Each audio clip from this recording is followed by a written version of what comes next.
So the Vikings have the 22nd pick in this draft, and they need help on defense. Any help. So I'm going to take the best player left in this draft on the defensive side of the ball. I'm going to take Grant Deplot. No, actually, I pronounced that name right. Grant Deplot, say safety out of LSU. One strength is he's able to read the QB's eyes very well. One weakness is he's not able to tackle as well. And there are concerns about his frame and how he will be able to tackle with that small of a frame. Or frame as in like body. The Patriots are next pick in the draft at 23. And although there are glaring needs at offense, I don't really find any good offensive prospects here that are worth taking. They need a tight end and quarterback, but there are no good tight ends and QBs. It's a little bit of a reach to take Jalen Hurts here. It's a big reach. So I'm gonna see on the other end of the spectrum, which is their defensive side of the ball. They're gonna take Patrick Queen. Patrick Queen, he's a linebacker out of LSU.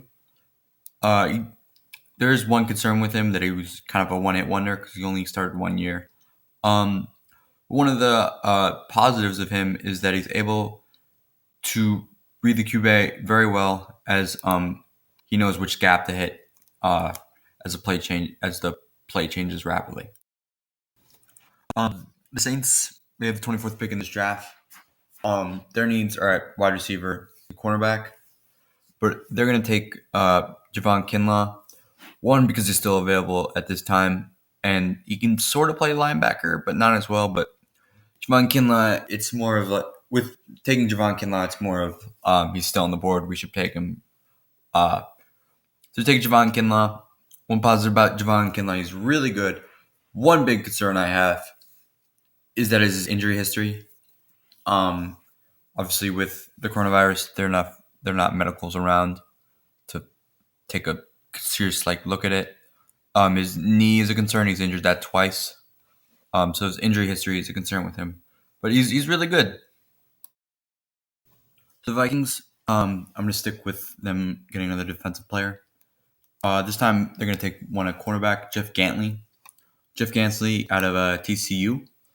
What I think about him, I think he's pretty good. I think he needs to work on his tackling, and once the ball is up in the air and it's thrown to wide receiver, how does he handle that? His strengths are usually, at TCU, usually the wide receiver didn't get too open. So, obviously that's going to happen in the NFL, but that's his strength, is he's good at not leaving guys open, which is the job of a cornerback, So the Dolphins are up with the 26th pick in this draft, and they have taken two offensive players in this draft with Justin Herbert and Josh Jones. I'm going to have them take a third one, this time on the offensive line. Look, if you're drafting a QB, you need to protect them, and their offensive line isn't that good. And they upgrade a little bit, but they still need a little more, upgrades. So I'm going to have them take Cesar Ruiz from Michigan. One concern for him would be his blocking position, or keeping in blocking position once he has him. But a good thing is that he's very good technique. Just needs to be able to keep the defensive lineman ahead of him, and his positioning has to work once he gets once he starts blocking after the snap and all that stuff. The Seahawks have the 27th pick in this draft. And they're going to take AJ Esperanza. Why? Because they need an edge rusher with the uncertainty about Jermaine Clowney. Even then, they still need an edge rusher for the other side. They're taking AJ Esperanza. AJ Esperanza, he's from Iowa. One concern for him is when he gets double teamed, kind of doesn't know what to do. His technique kind of gets really bad, and kind of gives up in a sense. Or I don't know if he gives up. I mean, I'm not him. But one thing he does really well is he's able to read where he's supposed to play and plays the B gap very well. Obviously, not when he's double teamed, but yeah, when he's single teamed. All right.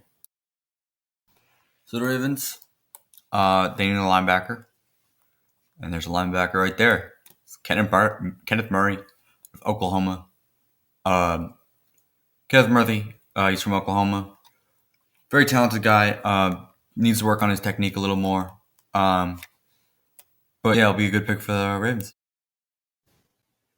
The 49ers have the 31st pick in this draft. And they're going to select Jalen Johnson out of Utah. One concern with him is his length, his arm length. It's not long enough.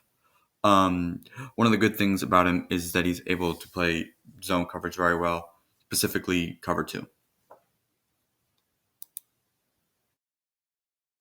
With the 30th pick, the Green Bay Packers will be taking Denzel Mims. Why? Because they need a wide receiver to help Aaron Rodgers.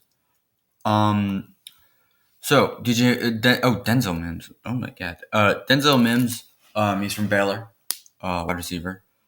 One of the concerns for him is when he gets press jammed at the line, his quickness, and he kind of just, it's hard for him to get off the line when he gets press jammed. But one good thing for him is that he's able to, is that his athleticism and his size really give him an advantage, and he's one of a kind athlete. So the Titans have the 28th pick in this draft, and they need a defensive end and help on the defensive line. So they're going to take Yetur Molden-Gras out of Penn State. Yetur Molden-Gras, defensive end. One concern for him is that he kind of allows for the offensive line to push him out of the play, and it's never good. One strength is he is just physically built for it. I mean, his size, athleticism, and agility is really, really good. So the Chiefs, with the 32nd pick in this draft, the final pick in this draft, they're taking J.K. Dobbins. Now, J.K. Dobbins is really good. One concern is you're taking a running back in the first round. That's never good. But he could be a big impact player. And yes, they do have other needs, but J.K. Dobbins is sitting right there, and it's a position of need. I mean, they have Damian Williams, but his contract's up after next year. This way you have 5 years of cost control running back. And J.K. Dobbins is pretty good, so that's who they're taking.